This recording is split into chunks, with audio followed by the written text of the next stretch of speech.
Good morning, everyone. I am Alajap M. Saribo from BSP MK3A, and I am the 16th reporter in this morning. So, um, I list down all the topic that I'm going to discuss in this morning. So, first is calculating break-even point, captive product pricing, channel pricing, competition-based pricing strategy, complementary pricing strategy, cost-based pricing strategy. So without further ado, let's begin our discussion.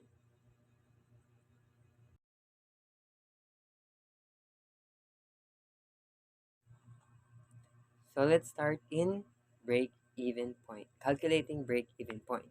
So what is break-even point and why do we need to calculate break-even point? So break-even point is the number of units of goods or product needed to be sold in order to cover all costs. So, ibig sabihin lang nito, si break-even point, ito ay number of units na kailangan natin uh, i-produce or kailangan yung tamang bilang lang ng isang produkto or service na para ma-cover natin yung cost na nagastos natin para gawin or ilabas yung specific product na yun. So, why do we need to calculate break-even point? So, we need to calculate break-even point for us to know what is our goal. Kung ilan ang units na ilalabas natin at ilang sales ang dapat nating ma-meet in order for us to break even. So, gets nyo? So now, let's start calculating break-even points. But first, I'm going to discuss the variables muna. So, in variables, we have the fixed cost. Fixed cost is a cost that remains the same regardless of the amount of goods and services. Next, we have sales price per unit. Sales price per unit is the price buyer pays for the 1 unit of product or service. Variable cost per unit is the cost that change according to production, like raw materials and labor. Lastly is contribution margin per unit. We can get contribution margin per unit by simply subtracting variable cost per unit and sales price per unit. So now that we know all of the variables, let's start calculating break-even point. So I prepared problem for us to deeply understand and mas madali sa atin matutunan kung paano i-calculate ang break-even point. So let's read it together. So Mo sells apple at the local market. He pays 100 daily for the rental of space and he spent 20 pesos to buy each apple, which he sells for 30 pesos. Solve the break-even point. So here we can see the solution. We have the break-even point is equal to fixed cost divided by the contribution margin per unit. So, kung nalilito kayo yung sa taas, nilagay ko lang sa taas kasi para maintindihan nyo na yung sabi ko nga kanina, si contribution margin per unit, nakukuha siya by subtracting sell price per unit and variable cost per unit. So, now let's move on. So, first, we're going to identify what is our fixed cost. So our fixed cost here is that the rental fee of Mo that he pays for 100.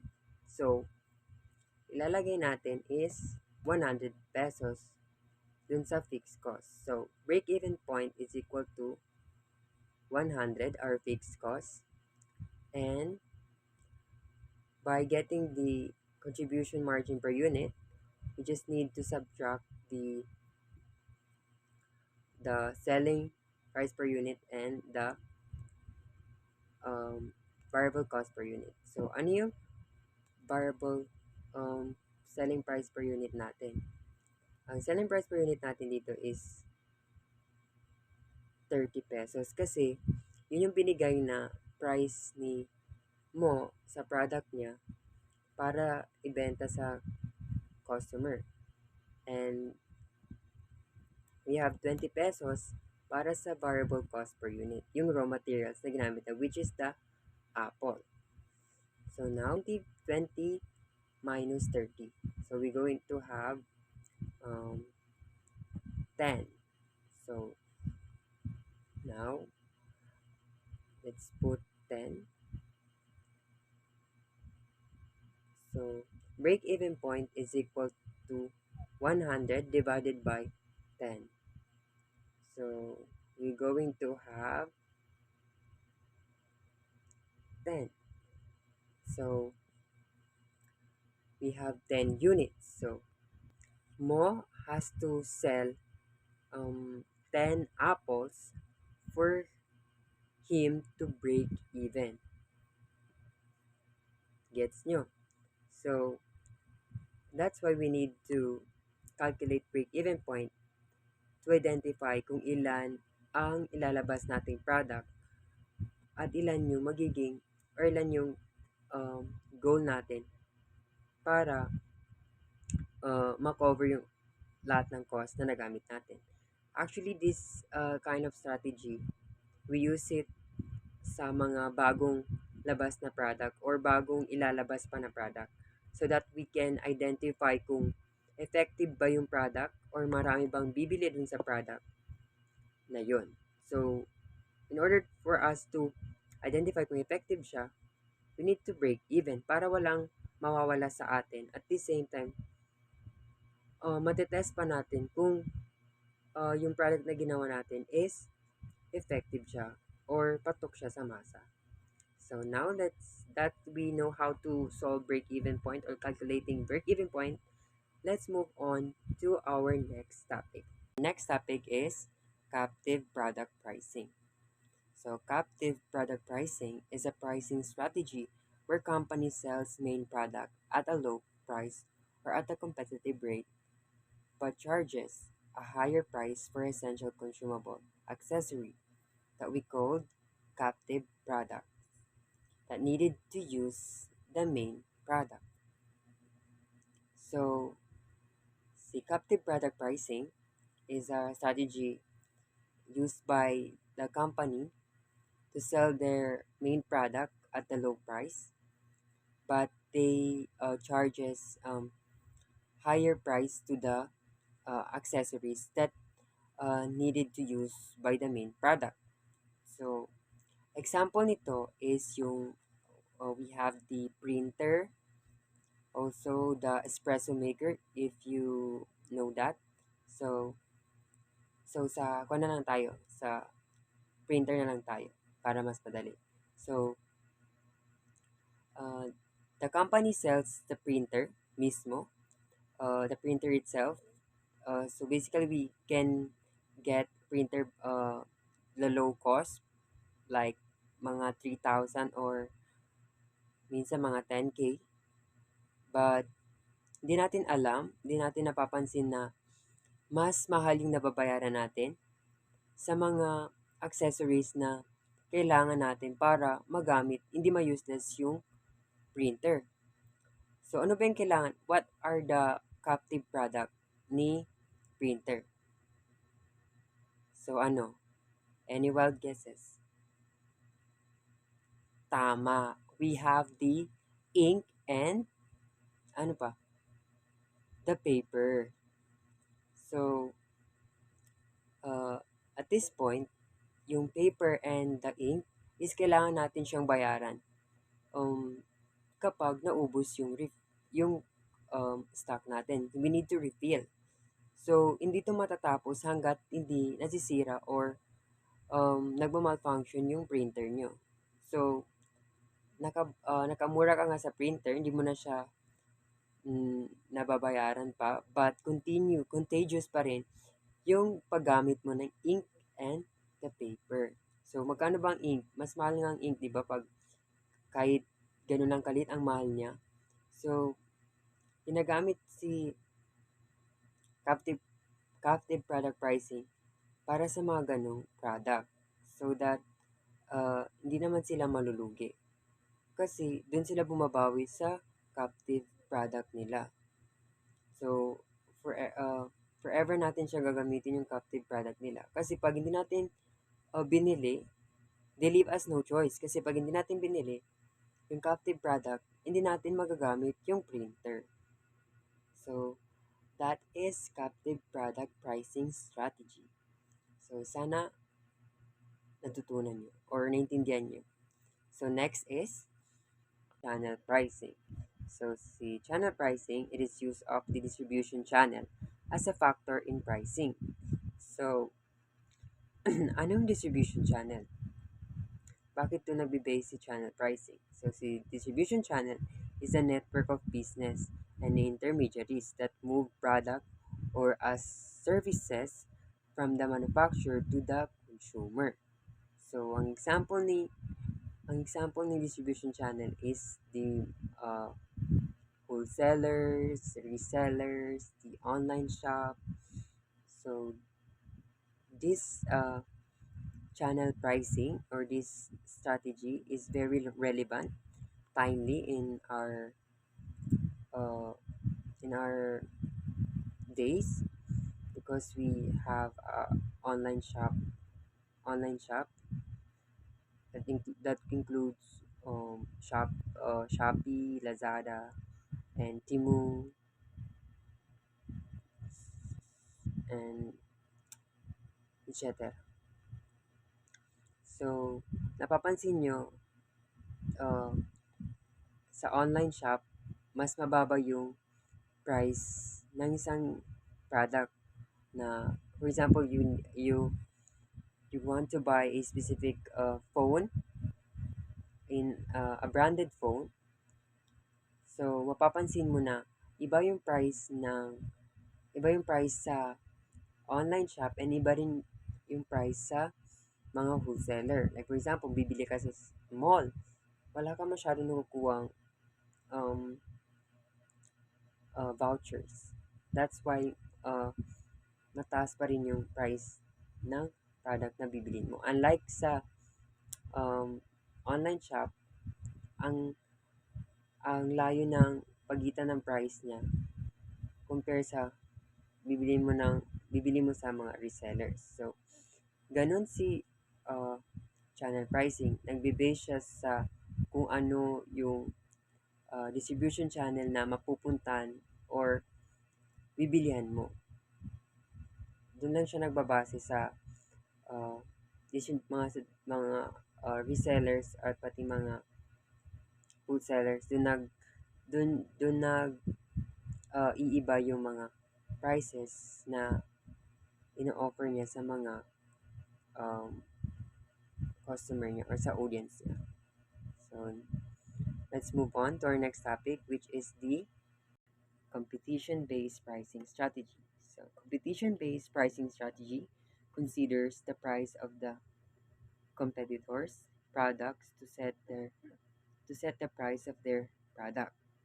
The seller may charge higher, lower, or equal price than their competitors depending on well how well their product matches up.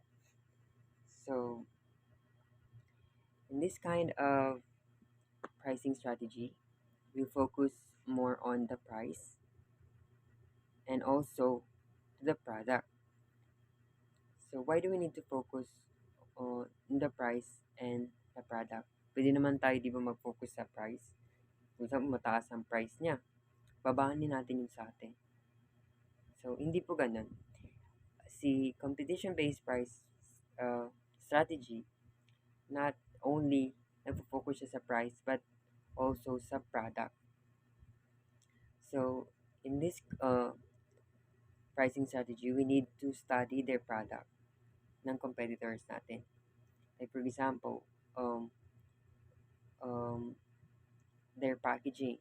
We need to, if their packaging is relevant or timely relevant to our generation now, and also the quality of their product, it is good ba, or kailangan bibili din tayo sa product nila so that we can compete to their um, company.